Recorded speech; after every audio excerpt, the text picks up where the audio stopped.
এসো আলো এসো হে, তোমায় সুস্বাগতম। তুমি যে সত্যম, তুমি যে শিবম, তুমি যে সুন্দরম,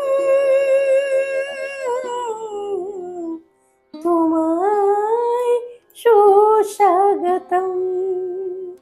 নমস্কার, আমি গৈরিকা, কলকাতা ক্যানভাস ব্লগসে তোমাদের সকলকে স্বাগত জানাই।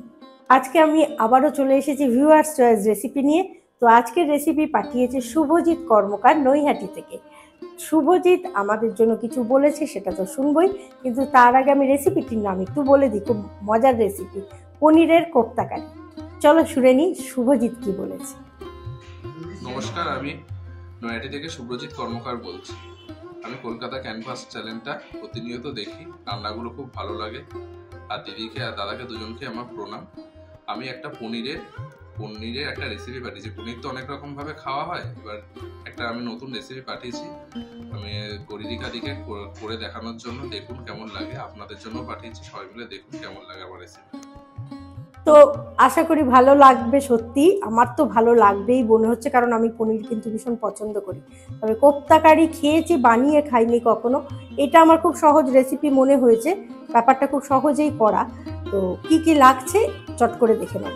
পনির কোপ্তাকারি করতে পনির তো লাগবেই, তো সেই জন্য আমি এখানে 250 গ্রাম পনির নিয়ে নিয়েছি, এখানে ময়দা নিয়ে নিয়েছি, এছাড়া 100 গ্রাম খোয়া ক্ষীর রয়েছে, এখানে লিকুইড দুধ রয়েছে, কিশমিশ 25 গ্রাম মতো আমি এরকম কুচি করে নিয়েছি, দেখো কুচি কুচি করে কাটা।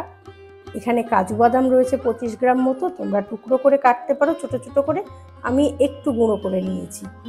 এখানে 5টার মতো আমি কাঁচা লঙ্কা দিয়েছি, এখানে আদা বাটা রয়েছে, এখানে গরম মশলার গোটা গরম মশলাই দেবে, আমি দারচিনিটা ইউজ করি বলে আমি শুধু দারচিনি নিয়েছি।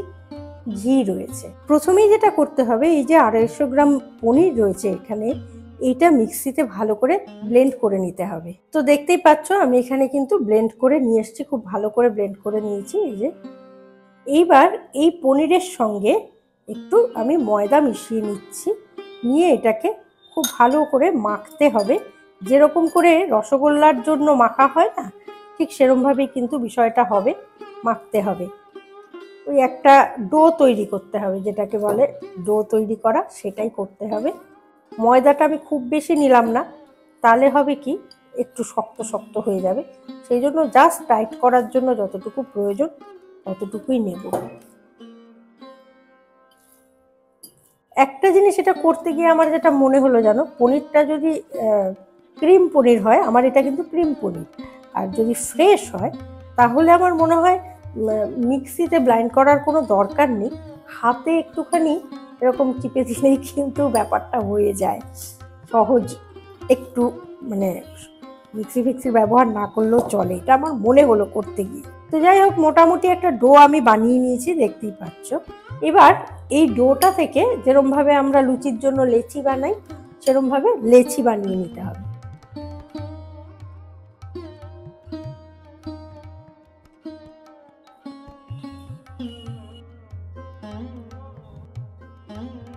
এবার একটা আলাদা পাত্র নিয়ে নিলাম, এখানে একটা পুর তৈরি করতে হবে। কি কি দিয়ে বা কিভাবে করছি একটু দেখে নাও। প্রথমে আমি যেটা দিচ্ছি খোয়া ক্ষীর, খোয়া ক্ষীরটা একটু গুঁড়ো করে দিতে হবে, হাত দিয়েই গুঁড়ো করে দিলেই হবে, কোনো অসুবিধে নেই।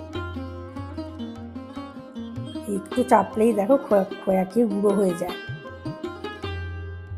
খোয়া ক্ষীর কিন্তু শুধু খেতে কোনো খুব একটা যে স্বাদ লাগে আমার তা নয়, কিন্তু কোনো কিছুর মধ্যে যখন পুর হয়ে ঢোকে না, তখন কিন্তু বেশ স্বাদ লাগে। দেখো এখানে আমি খোয়া ক্ষীরটা কিন্তু ব্লেন্ড করে নিয়েছি মোটামুটি হাত দিয়ে। এরপর আমি এখানে এই যে 25 গ্রাম কিশমিশ রেখেছি কেটে, সেটা দিয়ে দিচ্ছি। সেই সঙ্গে কাজু যে এরকম আমি একটু গুঁড়ো করে রেখেছি, সেটাও দিয়ে দিচ্ছি। এটাও কিন্তু 25 গ্রামই রয়েছে, আর খোয়া ক্ষীরটা রয়েছে 100 গ্রাম। সেই সঙ্গে আমি 1 চামচ মতো চিনি দিয়ে দিলাম, আর দিচ্ছি 1 চামচের মতো ঘি। এটাই কিন্তু অল্প অল্প করে জল দিয়ে মেশাতে হবে, যেন খুব বেশি একেবারে গলে না যায়, সেটাও মাথায় রাখতে হবে। আবার একেবারে এরকম খড়খড়ে ব্যাপারটাও যেন না থাকে, সেটাও মাথায় রাখতে হবে। পুরটা যেন একটু মাখো মাখো হয়ে যায়, সেটা সব থেকে বলা ভালো। জলটা সেই জন্য আমরা অল্প অল্প করে নেব।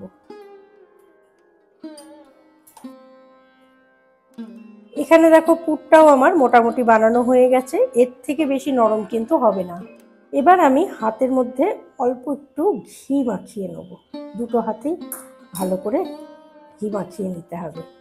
এবার দেখো একটি লেচি আমি নিয়ে নিয়েছি, এটাকে একটু গোল করে নিচ্ছি, নিয়ে যেরকম আমরা কচুরিতে পুর ভরি ঠিক সেরকমভাবেই একটু ফাঁকা করে নিচ্ছি।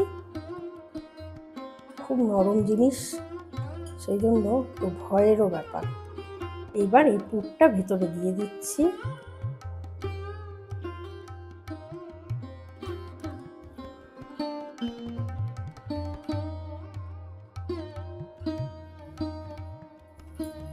এইবার একটু গোল শেপ করে নিচ্ছি, এই রেখে দিলাম একটা। এরকম করে প্রত্যেকটাই আমি করে নেব। তো এখানে আমি 7টার মতো লেচি করে নিলাম, মানে পুর ভরে রেখে দিলাম। এরমভাবেই কিন্তু একটু চ্যাপটা চ্যাপটা করে নিতে হবে। এরপর আমি কড়াতে সাদা তেল দিয়ে দিচ্ছি। কোপ্তাগুলো রেডি হওয়ার পরে কড়াতে সাদা তেল দিতে হবে। তেলটা আমি একটু বেশি নিচ্ছি, কারণ ভাজার পরেও এই তেলটাতেই কিন্তু আমি গ্রেভিটা তৈরি করব। তেল আমার গরম হয়ে গেছে, এবার এর মধ্যেই আমি এই কোপ্তাগুলো একে এক দিয়ে দেব। কিন্তু হালকা আঁচে কিন্তু এটাকে ভাজতে হবে, খুব বেশি আঁচ কিন্তু আমি দিইনি বা দেবেও না। ভাজা হতে হতে তোমাদের বরং বলে দিই যে এরকম রেসিপি তোমরা যদি পাঠাতে চাও তাহলে কিভাবে পাঠাবে। এই যে ইমেল আইডিটা যাচ্ছে সেই ইমেল আইডিতে মেল করবে, তোমার রেসিপির নাম, রেসিপিতে কি কি লাগছে সেই উপকরণ মাপ সহ এবং প্রণালী সুন্দর করে বাংলায় পরিষ্কার করে লিখবে। সেই সঙ্গে অবশ্যই তোমার ছবি, ফোন নাম্বার, অ্যাড্রেস এবং তোমার নাম পাঠিয়ে দাও। একটা পিঠ আমার কিন্তু লাল হয়ে এসছে। এইবার এই দেখো আরেকটা পিঠ আমি উল্টে দিলাম।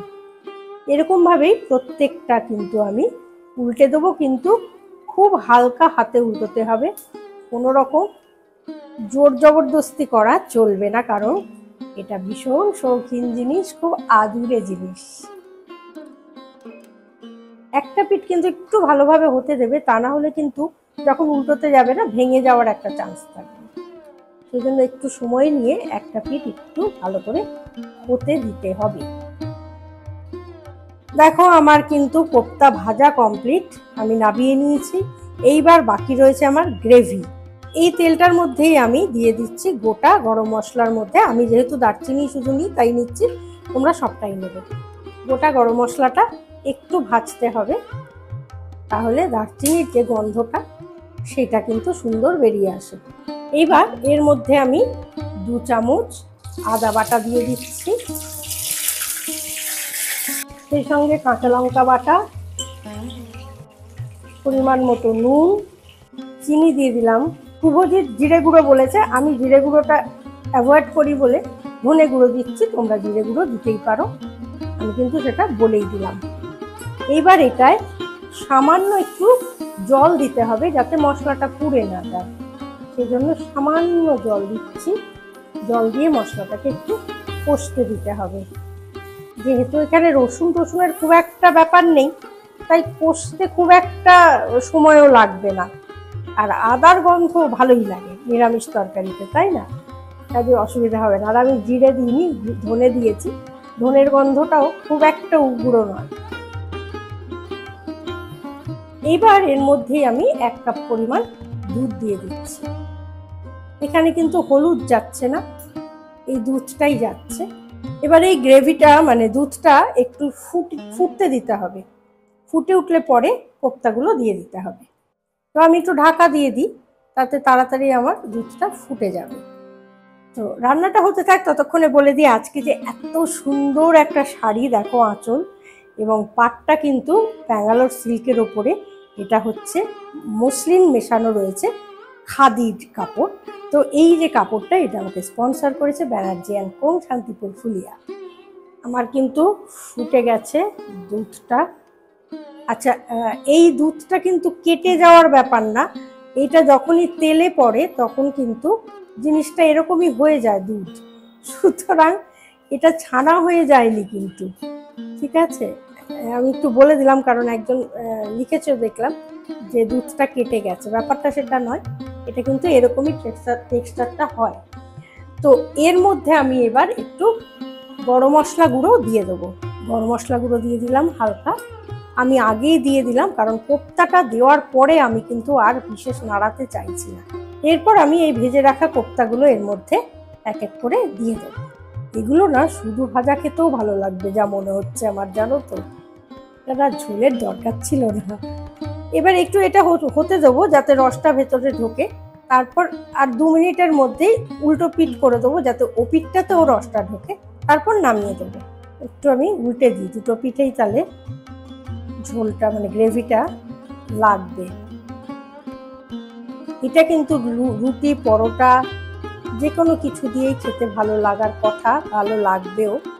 এবং যারা ভাত খাও তারা ভাত দিয়েও খেতে পারো, ভাত দিয়েও কিন্তু ভালোই লাগবে। একটু ঢাকা দিয়ে দিই, গরম মশলার গন্ধটা তাহলে থাকবে। এবার আমি নামিয়ে নিয়ে পরিবেশন করে তোমাদের দেখাচ্ছি ব্যাপারটা কেমন হলো।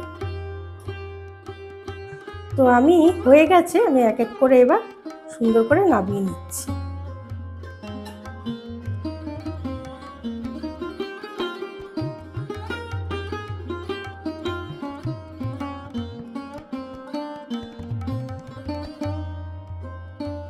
কমপ্লিট আমার পনিরের কোপ্তা কারি। তো আজকের রেসিপিটা যদি ভালো লাগে তাহলে অবশ্যই লাইক শেয়ার কমেন্ট করো। রেসিপিটি কিন্তু বেশ ভালো একটা রেসিপি, নিরামিষ ডিশ হিসেবে ভীষণ লোভনীয়, ভীষণ ভালো একটা রেসিপি। আশা করি ভালো লাগলো। আর তোমরা অবশ্যই এটা বাড়িতে করে কিন্তু আমাকে জানিও কেমন লাগলো। আর শুভকে তো অবশ্যই থ্যাংক ইউ জানাবো যে এত সুন্দর একটা রেসিপি, বিশেষ করে নিরামিষ রেসিপি খুব সুন্দর কেউ যদি শেয়ার করে আমার খুব মজা হয় বেশি, কারণ নিরামিষ রেসিপি আমাদের সকলেরই দেখবে একটু প্রবলেম হয়, তাই না? সেই জায়গা থেকে শুভকে থ্যাংক ইউ জানাচ্ছি। আর আজকের ভিডিও এখানেই শেষ করছি, নেক্সট রেসিপি নিয়ে আবারও আসছি। ততক্ষণের জন্য সঙ্গে রাখো, দেখতে থাকো কলকাতা ক্যানভাস ব্লগস। নমস্কার।